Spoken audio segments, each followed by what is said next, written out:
책 주목. 책 주목에서 쉬운 세 번째로 읽어드리는 책은 분별력이라는 책입니다. 존 맥아더 목사님이 쓰셨습니다. 포장에 현혹되지 않는 믿음이라는 부제목이 기록되어 있습니다. 반짝인다고 해서 모든 금은 아니다. 베스트셀러가 모두 진리는 아니다. 감동을 주는 노래가 모두 찬양은 아니다. 범사에 헤아려 좋은 것을 취하라. 크리스찬으로서 가져야 할 중요한 사명은 분별력이다. 범사에 헤아려라는 말은 분별력을 가지라는 요구다. 바울이 분별력에 대한 요구를 크리스천이 마땅히 가져야 할 가장 기본적인 항목에 넣었다는 사실에 우리는 주의를 기울여야 한다. 분별력은 기도와 감사만큼 영향력 있는 크리스천의 삶을 위해 매우 중요하다. 분별력이 목회자에게만 요구되는 특별한 책임은 아니다. 목회자와 장로가 평범한 신도보다 분별력에 대한 책임감이 더 큰 것은 사실이다. 하지만 신약 성경을 보면 모든 성도가 분별력을 가져야 한다고 분명하게 요구하고 있다. 데살로니가전서 5장 21절에 범사에 헤아려라는 번역은 시험하다, examine에 해당되는 그리스어 도키마조라는 단어에서 왔다. 이 단어는 신약 성경에서 분석, 실험, 증명이라는 의미로 해석되었다. 곧 값어치 나가는 금속류 등이 진짜인지 순금인지 밝혀내기 위해 실험하는 과정을 의미한다.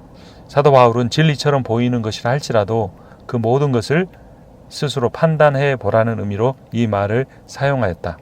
물론 예수님께서 비판하지 말라라고 명령하는 것은 사실이다.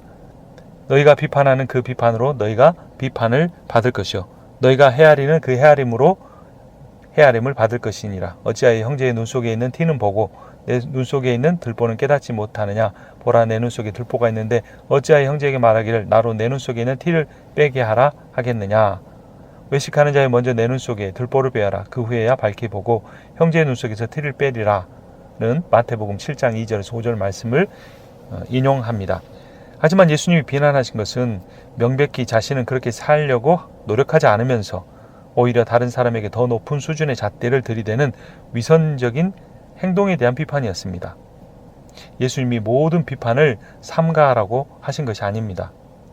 또한 예수님은 나의 눈 속에 있는 들보를 먼저 꺼낸다면 다른 형제의 눈에 든 티를 꺼내주는 것은 옳으니라고 말씀하신 것입니다.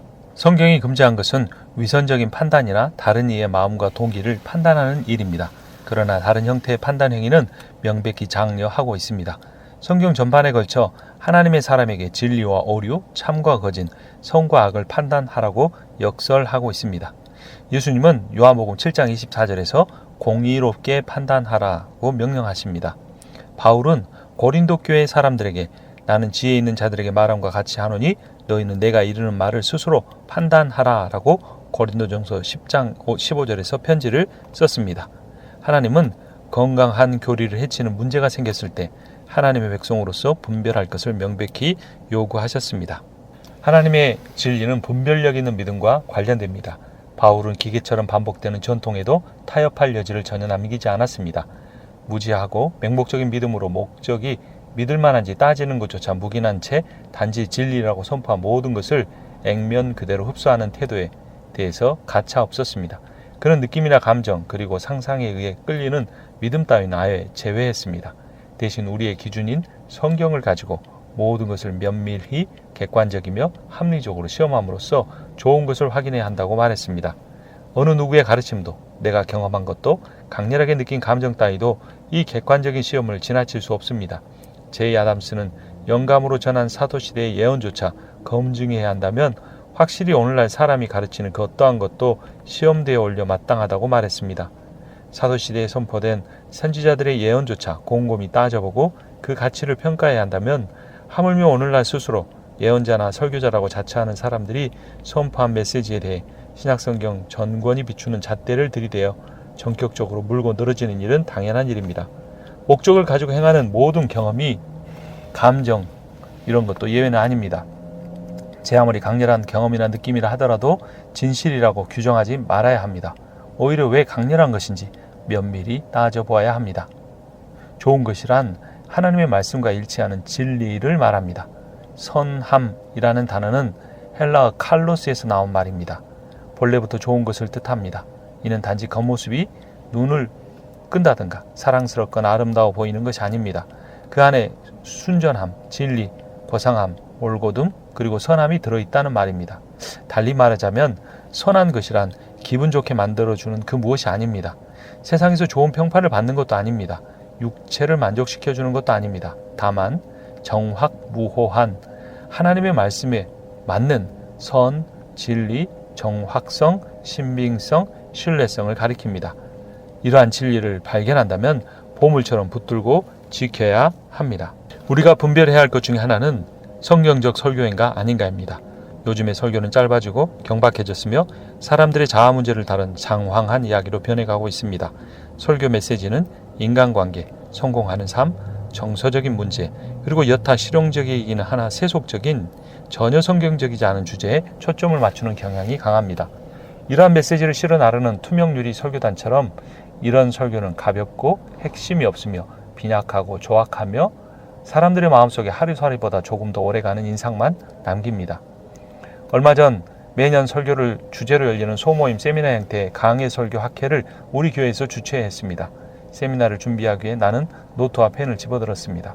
그리고 현대 복음주의에서 극성을 부리는 거짓 상표를 단 설교가 미치는 부정적 영향을 적어 내려가기 시작했습니다. 설교자가 하나님의 말씀을 담대히 전하느냐 그렇지 않느냐 하는 것은 궁극적인 권위에 대한 질문입니다. 교회에서 말씀을 전할 권리를 가진 사람은 누구입니까? 하나님의 설교자입니까? 언제든 어떤 것이라도 하나님의 설교와 대체될 수 있다면 그것은 하나님의 주권을 침해하는 것입니다. 이 얼마나 교만한 일입니까? 하나님으로부터 설교 소명을 받았다는 사람이 이런 일을 저지를 수 있다는 것은 정말로 이해할 수 없는 일입니다. 우리는 설교를 들으며 그 설교가 성령에 의해 선포되는 것인지 잘 분별해야 합니다.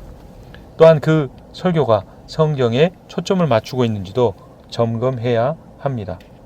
그 설교가 만약 사람의 기분을 맞추는 것에 연연하다면 우리는 그 설교가 우리의 감정을 아무리 자극한다고 할지라도 하나님의 말씀으로 받아들이지 않아야 합니다.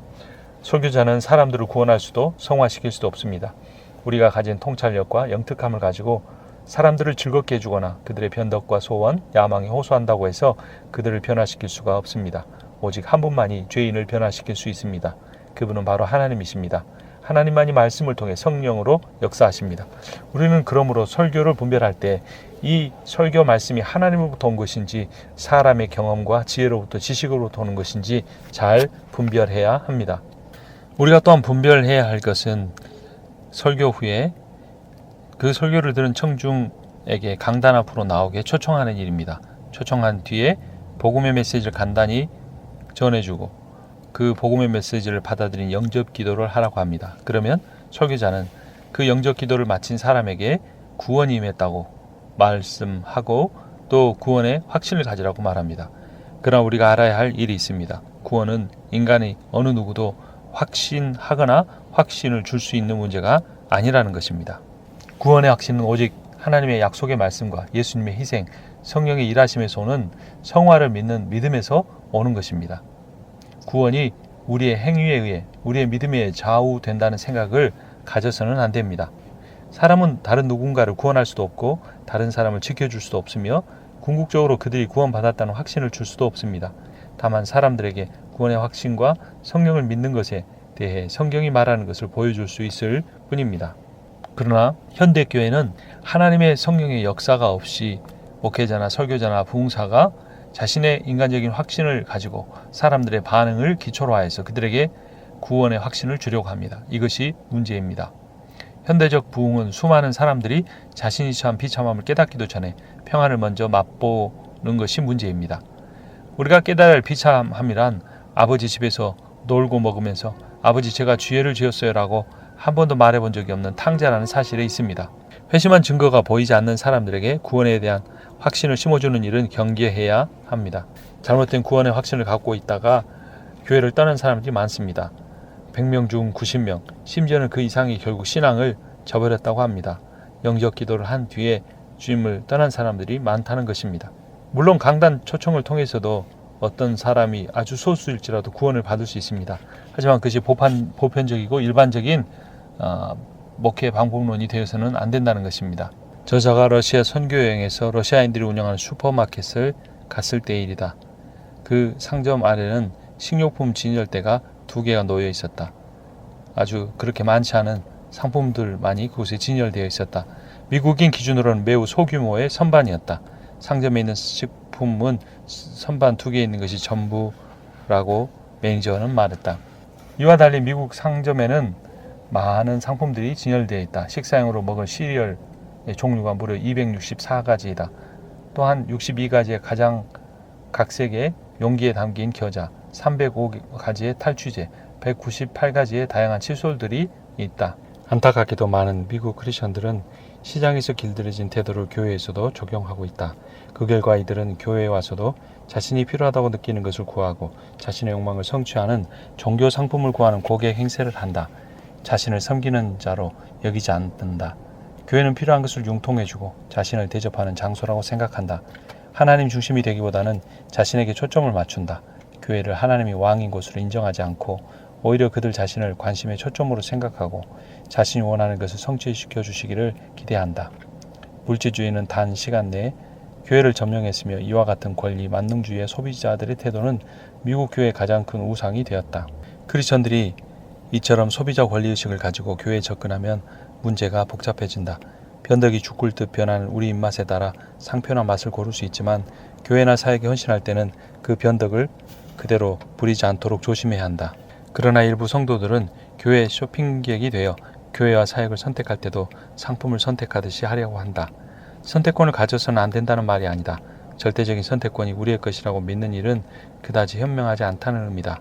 다른 말로 하자면 하나님의 명령에 따라 우리의 선택권을 내려놓아야 한다. 우리 모두에게는 편애하는 것이 있기 때문에 그렇다. 그러나 믿는 자로서 우리는 하나님의 말씀이 우리의 갈구와 욕망보다 우월하다는 것을 반드시 기억해야 한다. 선택 우선주의와 자본주의에 길들여진 크리스천이 하나님 나라를 구하는 것과 우리 자신의 왕국을 건설하는 것의 차이를 잘 구분해야 한다. 현대인들은 철저하게 자기 중심주의, 미이즘을 추구한다. 모든 일을 선택하는 결정권자로서 자신을 신봉하는 태도다. 우리는 매일 입는 옷에서부터 마시는 커피까지 자신이 만족할 때까지 모든 것을 선택하라는 격려를 받는다. 각 개인은 취향에 따라 우선순위가 정해져 있다. 그러다 보니 사람들은 서서히 인생은 나에 대한 것, 내가 원하는 것 중심으로 돌아간다는 신화를 믿기 시작한다. 아마도 이런 생각이 기분 전환을 위해 쇼핑을 하도록 만들었을지도 모른다. 삶이 고달프고 골칫거리가 생겼을 때 우리는 보통 쇼핑센터로 발길을 돌리고 오후 한나절만큼은 신용카드를 긁는 왕이 된다. 그리고 이러한 태도는 교회에서 당장 심각한 문제로 부각된다. 우리의 기준에 딱 맞는 교회를 찾는 쇼핑 대신 하나님의 종으로서 갈구해야 할 것은 하나님의 기준에 따라 다른 사역을 찾는 것이다. 우리가 던져야 할 질문은 내 기대가 충족되었는가가 아니라 오히려 하나님의 기대가 충족되었는가가 되어야 한다. 거래를 성사시키기 위해 다양하게 접근하는 주변 문화에 맞서 우리는 물질주의 양산이라는 자아중심 관점을 뿌리 뽑기 위해 온갖 노력을 기울여야 한다. 궁극적으로 우리는 스스로 이렇게 물어야 한다. 하나님의 집에 들어설 때 마음의 무게에 비중을 두는 것은 어디인가? 산 제사와 찬양을 원하는 하나님의 기대인가? 또는 나 자신의 만족을 위한 기대인가? 공적인 예배는 크리스천 개인이 아니라 하나님에게 초점을 맞추는 것이 온당하다. 하나님은 분명한 기대감을 갖고 계신다. 하나님은 우리가 성실하게 예배에 참여하기를 기대하신다. 즉 하나님은 예배가 시작되기 전에 하나님을 참여하는 묵상으로 가득 찬 찬양의 제사를 받기를 원하신다. 하나님을 위해 우리가 열정적이길 원하신다. 하나님의 말씀을 가르치는 데 열심으로 참여하기를 기대하신다. 그리고 하나님 나라에 들어갈 수 있도록 몸과 마음을 준비하기를 기대하신다.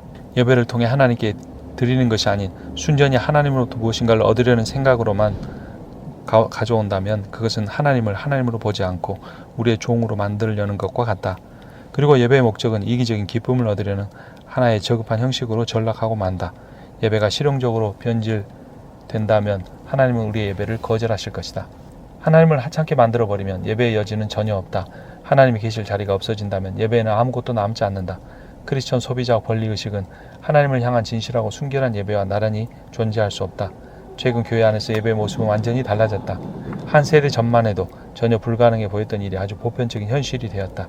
예전의 교회는 현실을 초월하는 도움이 필요한 사람들, 궁극적으로 하나님의 뜻을 구하는 열정을 가진 이들이 하나님을 찾는 곳이었다. 그러나 오늘날 교회는 자기 방종과 자기 만족만 찾는 곳으로 전락해버렸다. 사리사욕은 감히 예배까지 넘보는 지경에 이르렀다. 교회 다니는 사람은 심지어 기독교라는 것이 과연 우리들에게 필요한 것인가라는 상상을 하기조차 한다. 우리는 교회에서 영적 소비자인 것처럼 행세하는 잘못된 태도를 버리고 다음과 같이 바뀌어져야 한다. 성경 말씀에 비추어 회개하겠다고 결단하라. 이기주의에 뿌리 내리지 않는 삶을 살겠다고 결단하라. 하나님의 기대를 기쁘게 인정하라. 하나님의 기대를 충족시키기 위한 삶을 살려고 노력하라. 현대 크리스찬 문화는 소비자 지상주의에 지나치게 빠진 나머지 더 이상 자기 중심주의를 죄악으로 인식하지 못하고 있다. 하나님과 하나님의 교회에 어울리지 않는 위험한 시각과 짝을 이룬 교만이라는 독은 21세기 신자들에게 그들 자신의 가치를 축혀 올리라고 호소하고 있다. 그 결과 교회에는 하나님을 섬기기보다는 자신을 섬기는 데 더욱 혈안이 된 자기 본위주의, 실용주의, 개인주의적인 크리스천이 넘쳐나고 있다. 그러나 성경은 오직 이와 반대의 길, 즉 자신을 부인하는 삶을 살라고 명령한다. 자기를 찬양하는 사람들은 교회가 하는 일을 방해하지만 하나님은 아직도 교회를 세울 진정한 예배자를 찾고 계신다. 교회가 열정을 회복하여 하나님을 섬기고 하나님을 사랑하며 그분을 전부로 받아들이는 일에 열심을 내도록 기도하자. 우리 모두 하나님의 영광을 드러내는 새로운 예배 분위기를 이끌어내자. 하나님을 마땅한 자리에 모시자. 우리 자신 또한 마땅한 자리에 머물자. 그것은 섬기는 자리요 예배하는 자리이다. 진정한 예배 재단에 우리 자신을 드리고 우리 자신의 관심사는 하나님 나라와 하나님의 영광을 위해 멀리 던져버리자.